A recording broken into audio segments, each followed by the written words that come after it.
Pour réussir la restauration, après avoir résolu le problème foncier, il faut produire les plants.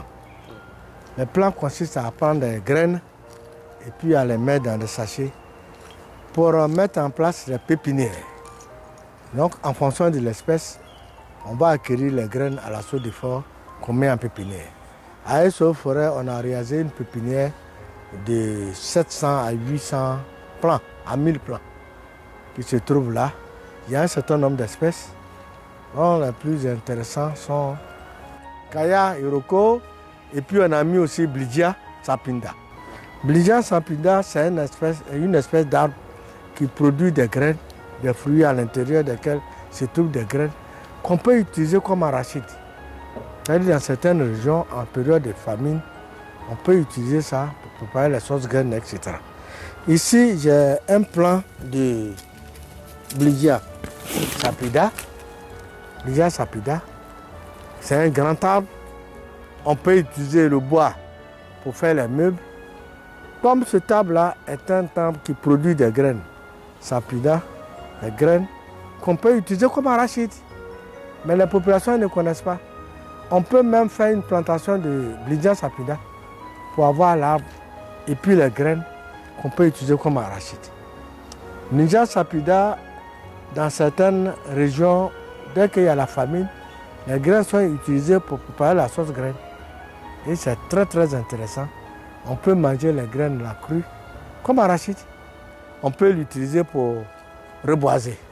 Mais professeur, la durée de croissance de cette plante jusqu'à, on va dire, l'utilisation, ça peut faire combien de temps?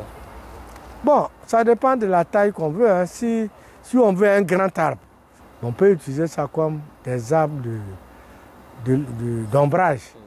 Parce que le feuillage est toujours vert. C'est toujours vert, c'est touffu, quelle que soit la saison.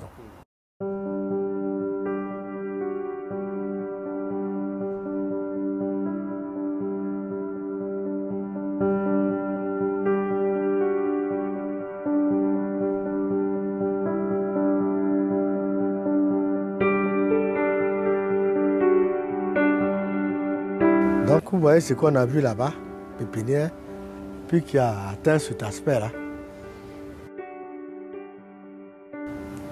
Le feuillage est toujours vert, toujours sempervirente. Donc en termes de photosynthèse, c'est en perpétuelle photosynthèse, assimilation chlorophyllienne, captage de CO2 et puis rejet d'oxygène. Et ce arbre-là a deux principales caractéristiques, c'est-à-dire que ça produit des fruits et puis des graines qui sont comestibles, qu'on peut utiliser comme arachide et même faire la sauce arachide avec en période de famine, on peut l'utiliser. Et puis c'est un bois d'œuvre aussi, on peut l'utiliser comme bois d'œuvre. Là, c'est pas encore mûr, sinon ça s'ouvre. Si vous passez ici, vous allez les voir. Vous avez vu que j'ai goûté. Vous avez planté ça, votre forêt est toujours verte. Mais est-ce que c'est des arbres qu'il faut reboiser dans les zones forestières ou bien... Ça dépend de ce qu'on cherche. Un reboisement a des objectifs. Ou bien vous voulez avoir de l'ombre. Si c'est de l'ombre, vous pouvez planter. Si c'est pour avoir le bois, on peut planter aussi si on a le bois. Si c'est pour avoir en même temps le bois, l'ombre et le fruit, ça aussi on peut planter. Ça dépend.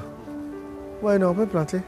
Moi, au village, j'ai planté aussi. Et puis, ça grandit. Les enfants ramassent les fruits. Mais quand on a besoin de fagots, on coupe les branches et puis on a du bois de feu. Imaginons quelqu'un qui a 10 000 hectares où il y a une dizaine d'arbres comme ça, il peut ramasser et puis avoir de quoi faire une sauce graine qui ne sort pas des arachides. Sauce arachide, mais qui ne vient pas d'arachide.